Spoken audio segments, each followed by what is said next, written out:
video tentang Novan yang belum muncul ya kayak Iya, entah gimana ya, aku merasa ketika aku bersama anak, baterai kasih sayang aku tuh baterai curahan kasih sayang aku ke anak aku itu udah penuh, dan itu yang membuat aku jadi lebih tenang dan jadi lebih jernih dalam berpikir gitu. Jadi apa ya, dan lebih lapang ya, lebih ikhlas menjalani hidup gitu ya, menyampaikan sesuatu juga jauh lebih tulus gitu. Jadi nggak lagi terbebani oleh pikiran-pikiran dan rasa gelisah gitu ya, karena ibu mana sih yang jauh dari anak yang nggak gelisah. untuk pemindahan kontak sendiri dikhususkan Ya, dikhususkan Enggak. dikhususkan ya untuk terutama untuk anak-anak, karena aku ngerasa walaupun balik lagi orang tua itu adalah sosok manusia yang pasti punya celah, tapi kan tetap aja di satu sisi aku tuh merasa kayak ya Allah, aku masih belum menjadi ibu yang baik, ibu yang cukup baik buat aku. Tapi ya baik, maha baiknya Allah masih memberikan kesempatan, dan pastinya juga mudah-mudahan minta maaf juga ke pihak yang merasa aku sakitin hatinya, mungkin pastinya juga buat orang tua juga, mungkin aku keluarga khusus yang sebagai anak belum cukup berbakti, belum cukup bisa membahagiakan, malah istrinya mengecewakan. Mudah-mudahan dengan segala ujian ini bisa menjadi sebab terangnya Novel satu Masya Allah, menjadi amal jari juga. Jadi sebenarnya jalan hidup orang, mau dia menjadi artis, mau dia menjadi apapun itu lah ya, itu kan sudah ditentukan oleh Allah ya, itu dalam qadar. Jadi apa ya, kita nggak bisa mengontrol jalan hidup orang ya.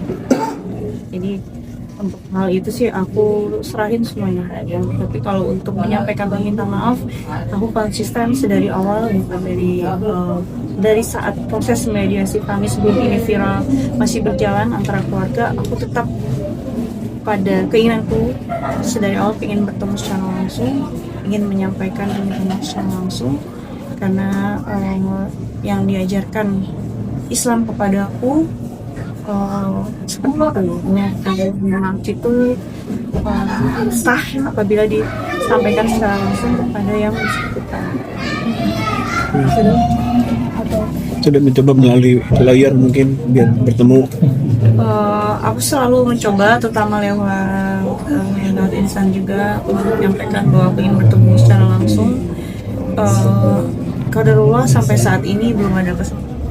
Ya, doanya juga ada kesempatan langsung bertemu dengan Nah, mungkin terakhir adalah kan dirimu sudah kembali menerima job endorse segala macam. Namun kemarin pun sempat rame ketika kamu pertama kali the first time untuk menerima endorse, banyak haters yang mulai terus iniin kamu sendiri. Gimana sampai impactnya juga sampai ke brand tersebut, gimana respon? Sebenarnya kan memang aku kenal ownernya juga, teman-teman, dan dari kawan-kawan memang juga udah sering endorse gitu. Jadi aku juga udah komit sama dia mau bantuin usaha dia juga. Jadi bukan karena aja tujuan tertentu gitu ya. Jadi memang murni pengen bantu dia karena memang sudah komitmen dari awal dulu gitu ya.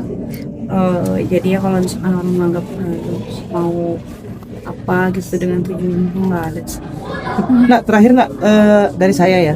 Nah, di tengah semua ini kamu merasa sih masih banyak cinta dan sayang untuk kamu, yang support kamu segala macam, masih merasa ada hal itu gak sih, atau kamu merasa udah hopeless banget atau seperti apa? Atau ya udah banyak yang sayang kok?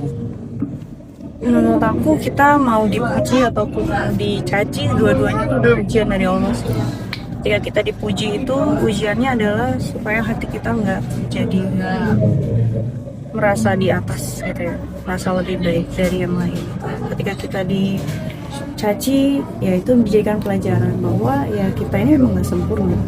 Barangkali dengan ujian yang terus-menerus tanpa cacian, aku bisa menjadi sosok yang seperti Firaun, nauzubillah min dzalik, ya kan? Jadi ya apapun itu ujian yang Allah berikan, aku insya Allah terima dengan ikhlas. Ya karena ya kita cuma humble. Emang kita bisa request ujian hidup yang kita terima seperti apa. Kita jangan play God lah, jangan bermain jadi Tuhan loh. Jadi cukup banyak pelajaran yang aku terima sih di sepanjang tahun lalu dan tahun ini untuk tidak cepat menghakimi hidup orang. Oke.